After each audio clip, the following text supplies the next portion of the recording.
आज सभी लोगों का जुड़ने के लिए। आज बुधवार का दिन है। श्रीमद् भागवत गीता का हम लोग अध्ययन करते हैं। आजकल हम अध्याय 4 का अध्ययन कर रहे हैं।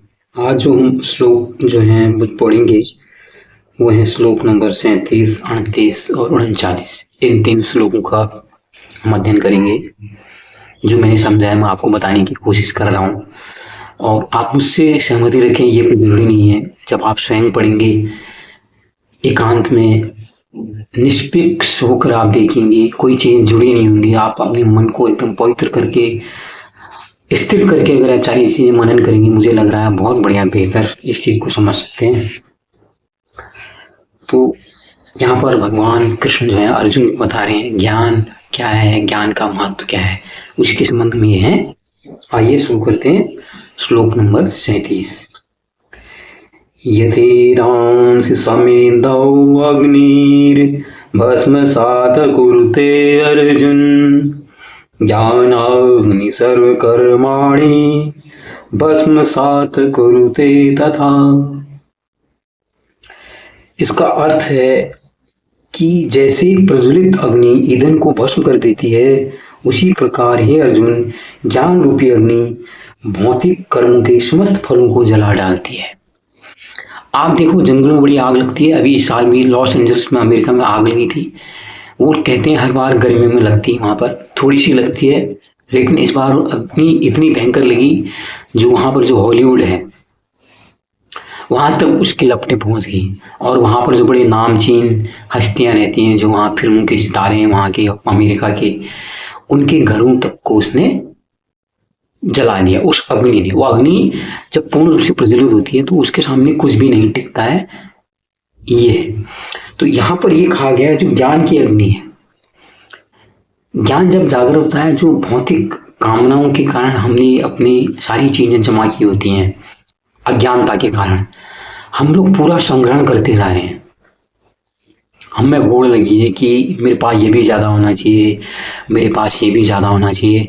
हम एक अंधी दौड़ में बगैर जाने अज्ञानता के कारण पूरा का पूरा एक ढेर लगाते चले जाते हैं। कई आप लोग देख रहे हो अभी महाकुंभ में आ रहे हैं, जो बिल्कुल धनाढ़ लोग हैं, जो अच्छे क्वालिफाइड पढ़े लिखे हैं, लेकिन जब उनकी चेतना जागृत हुई अंदर की तो उनको पता लगा कि यार ये जो हम सब कर रहे हैं ना, ये कुछ नहीं है। तो वो आध्यात्म की ओर को आ गए, मानी कि उनको ज्ञान की प्राप्ति होगी। जो विद्या अविद्या श्रेय और प्रेय की जो बातें बताई गई हैं उपनिषदों के द्वारा, विद्या विद्या के बारे में बताया गया है। जब विद्या आ जाती है जिनमें, ये तो पूरा हम लोग जितना खेल कर रहे हैं क्या है, वो प्रेय से प्रभावित होके है, वो अविद्या से प्रभावित होके कर रहे हैं। वहां पर तो विद्या है ही कहीं नहीं, वहां पर श्रेय भी कहीं पर नहीं है। तब जब हम श्रेय से प्रेरित होकर या विद्या से प्रेरित होकर चीजों को समझेंगे, तब हमें लगेगा कि यार ये तो हम सारी खारी संचयन कर रहे हैं।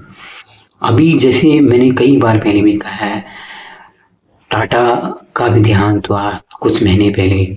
एक इतना विशाल एम्पायर, पूरी कई देशों में तक उनका कारोबार है।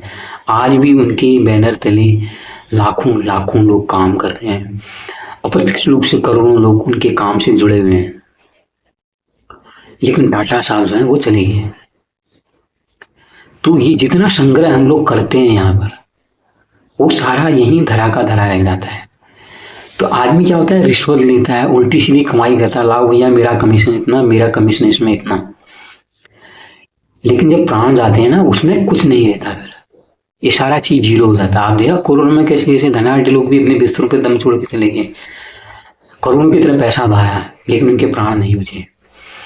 यहाँ पर जब ये ज्ञान आता है ना, जो हम ये भौतिक कर्मों से प्रेरित होकर चीजों को जोड़ते हैं, संग्रह करते हैं, या अपने रूप लिबास को आकर्षित करने की कोशिश करते हैं, बालों में डाई लगा देते हैं, क्रीम लगाते हैं, आप जिम में जा रहे हैं, 20 तरह की शरीर शौष्ठ की बातें करते हैं, लेकिन हम अपने अंदर की बात नहीं करते हैं। लेकिन जब वो अंदर ज्ञान जाग जाता है, तब समझ में आता है जो हम कर रहे हैं ना, ये तो कुछ भी नहीं है।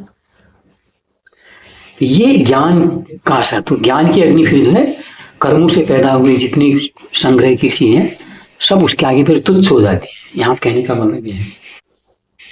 आज का दूसरा श्लोक है श्लोक नंबर 38।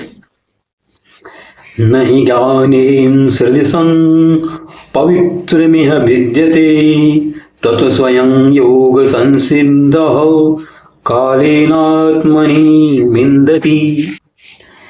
इसका अर्थ है इस श्लोक का, इस संसार में दिव्य ज्ञान के समान कुछ भी उदात्त तथा शुद्ध नहीं है।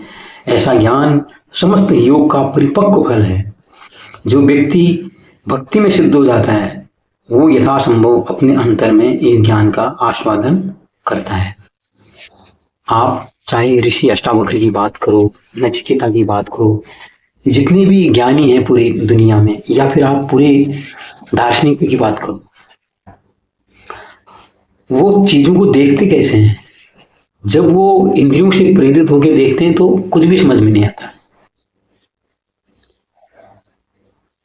हम कोई मोबाइल अच्छा लग रहा है, नया एप्पल का फोन है, उस पर हम लाखों रुपए खर्च करके उसको लेते हैं क्योंकि वो इंद्रियों से प्रेरित है या लोगों के रिकमेंडेशन कर रहा है। समाज में चल रहा नहीं यार, समाज में ये भी चल रहा है, समाज में वो भी चल रहा है, तो उसमें हम समाज के हिसाब से चलते हैं। लेकिन जब हम अट जाते हैं, थोड़ा अकेले में सोचते हैं, अपने अंदर जाते हैं, सारी चीजें इंद्रियों से प्रेरित जब हम नहीं होते, जब चिंतन करते हैं, क्यों लोग एकांत में जाते थे? क्योंकि वहां पर चिंतन मनन अच्छा हो सकता है। ये चीजें जो बाहर की चीजें जो आकर्षित करती है ना, वो आसपास में जब नहीं होती हैं तो उसमें मन फिर सोचता है, मन मंथन करता है, तो उसमें उसको पता लगता है कि यार ये जो भी हम कर रहे हैं ना, सारी चीज क्या है। जिस तरह से धुआं कहीं पर उठता है तो वहां पर की पूरी एरिया को ढक देता है, पता ही नहीं लगता कि धुएं के आसपास क्या है। जैसे कोयले के दिन में आप देखो, आपको गाड़ी भी चला देते हैं, अगली गाड़ी नहीं दिखती, दूर तक क्या है वो नहीं दिखाई देता है। तो अज्ञानता इसी तरह से कर देते हैं। लेकिन जब ज्ञान आता है ना, जो क्लियरिटी आती है, स्पष्टता आती है, तो आपको सारी सारी चीजें जो है स्पष्ट दिखाई देने लगती हैं जब आप अपने अंदर के ज्ञान से, जिसे ज्ञान कहा गया ना यहाँ पर, वो फिर आपको सारी चीजें दिखा देता है कि भाई देख, ये चीज ये है, ये चीज ये है, वास्तविकता से परिचय करा देता है। वो नहीं कि मतलब बढ़िया एक रैपर है, रैपर के अंदर कुछ भी डाल दिया। हम लोग रैपर से प्रभावित होते हैं ना, आजकल पैकेजिंग का जमाना आप देखते हो, बढ़िया प्यारे प्यारे लोगों से इतनी बढ़िया गाड़ियां, देखो आदमी गाड़ी लेके रोड पर गाड़ी चलती है, बच्चे तक कहते हैं अरे यार क्या गाड़ी यार, लंबोर्गिनी है, ऑडी है, ये है वह है, हाँ क्या लाइटें लगी हैं, क्या लगी, यही तो कहते हैं। तो वो क्या है? वो ज्ञान नहीं है, वो इंद्रियों से प्रेरित ज्ञान है। जब इंद्रियों से प्रेरित ज्ञान जो नहीं होता है, जो अंदर से उठता है, वही ज्ञान शुद्ध ज्ञान है, उदात्त ज्ञान है, जो बाहर के कोहरा है, अंधेरा है, उसको वो छाड़ देता है, वास्तविकता से परिचय करा देता है।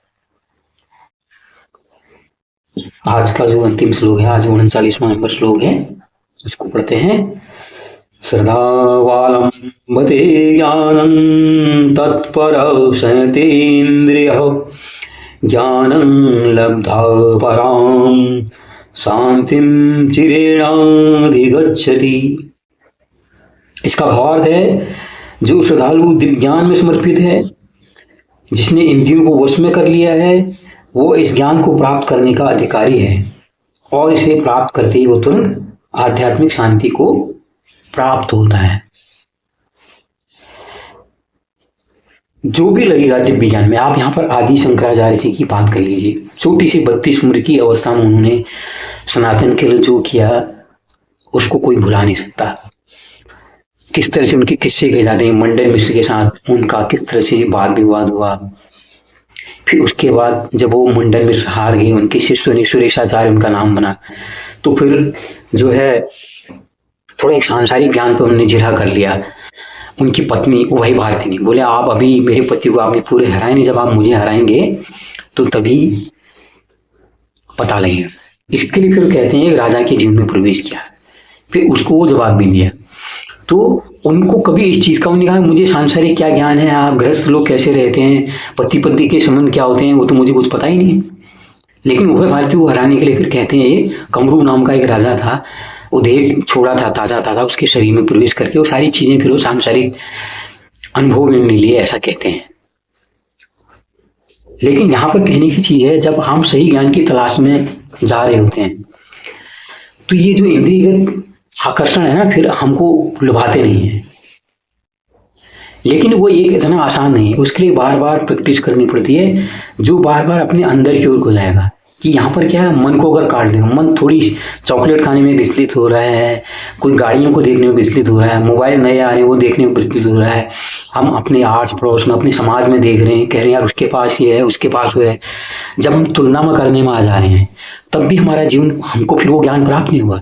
लेकिन जब हम सब समझ गए, आप देखो कई करोड़पति अरबपति पूरा छोड़ते हैं। अभी गुजरात की बात थी, शायद एक कोई जैन परिवार था, वहां पर जैन परिवार के एक युवक ने ही, बहुत ज्यादा उम्र में थी, 30-32 साल की उम्र, उसने कहा मुझे अब दीक्षा लेनी है, तो उसकी पत्नी भी साथ में चली गई, जबकि वो सक्षम लोग थे। लेकिन उन्होंने इस चीज का अध्ययन किया, तब उसको जाना, तभी उनको पता लगा। लेकिन जो इस ज्ञान को समझेगा कि जो असल में जो ज्ञान है, जो ब्रह्म ज्ञान है, जो आध्यात्मिक ज्ञान है, ये अगर हमें पता लग गई, जिसको भी इसका आभास हो जाएगा, निश्चित तौर पे वो फिर सांसारिक जो आकर्षण है ना, उनके प्रति उसकी समझ चेतना पैदा होगी। यार ये सब चीजें चमक क्यों रही हैं, ये चीजें दिन में अलग क्यों दिख रही है, रात में अलग क्यों दिख रही है। जब उसको ले गया, दिन में सारी चीजें तो अदृश्य हो जाती हैं, गायब, दिन में सारी चीजें दिखती हैं, जब अंधेरा आता है तो ये सारी चीजें गायब हो जाती हैं। इसका मतलब ये तो आभासी है, कुछ वास्तविक है ही नहीं। जब उसको ये पता लग जाता है कि मात्र अंधेरा आने से, कोहरे के आ जाने से ये चीजें गायब हो जा रही हैं, इनका अस्तित्व खत्म हो जा रहा है, तो फिर तो इनका कोई मतलब ही नहीं है। तो ये जब ज्ञान आता है, तो ये ज्ञान आता है जब इंद्रियों से प्रेरित नहीं होता, इंद्रियों, मन जब वास्तविक ज्ञान को प्राप्त, उसको पता लगता है कि इंद्रियां छलती हैं उसे, जब इंद्रियों के छलावे से बच जाता है मन, तो फिर एक शुद्ध ज्ञान की प्राप्ति होती है, फिर आदमी जाग जाता है। तो ये थे आज के श्लोक। कैसे लगे जरूर बताइए, लाइक कीजिए, शेयर कीजिए, सब्सक्राइब। नमस्कार, धन्यवाद।